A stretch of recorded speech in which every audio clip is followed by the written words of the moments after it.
I apologize, this isn't really a poem, it's an essay I wrote because I was being a smart aleck to my professor.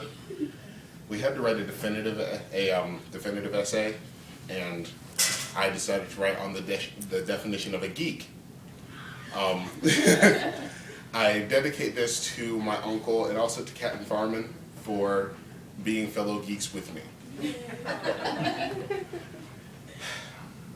The Liberty Bell plays an E flat when it is struck. Camels have 3 eyelids. Lobsters have a chamber under their shell on their back that acts the same way as a human's inner ear. These little facts have absolutely nothing to do with this paper. However, it did pique your interest, and since I already have your attention, I'd like to talk to you about something.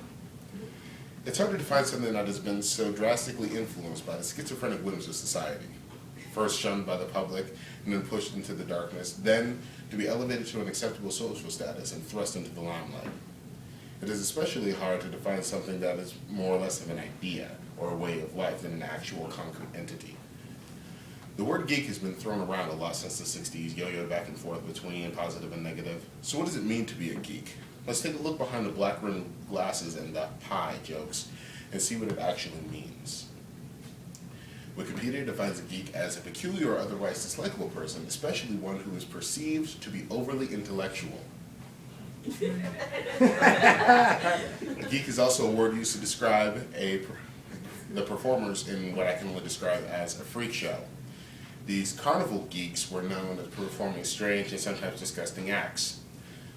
The word is derived from the Dutch word gek, meaning crazy.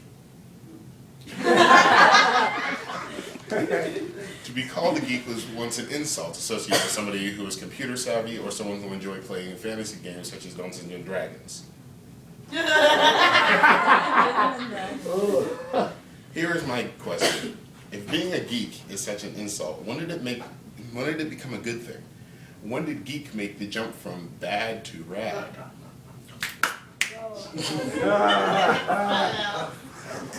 The media has been instrumental in giving geeks a good name. TV shows like Family Matters, Dookie Howser, Big Bang Theory have made geekiness an admirable characteristics. TV shows and movies starring highly intellectual characters, speckled with neurotic behavior, obsessive compulsive traits, and loaded with an IQ that soars well above average, have permeated the nigh-impenetrable facade of popular culture. They've infused society with a blend of technology, science, and plutonium. However, as with any popular movement, there are those who are not true to the cause.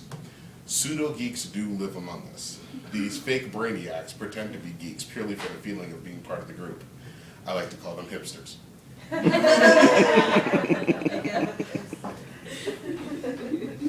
These fake brainiacs pretend to be geeky purely for the feeling of being one with a whole. They wear black-rimmed glasses that are so often associated with geeks. They memorize Star Wars quotes and go to events like Comic-Con and pretend to fit in. If there is anything that separates these frauds from the real geeks, it is the heart that beats within their chest. A liking for Lord of the Rings and a collection of t-shirts with Star Wars jokes on them do not a proper geek make. Also, there's been a rather disturbing turn of events. Geeks are being confused with nerds.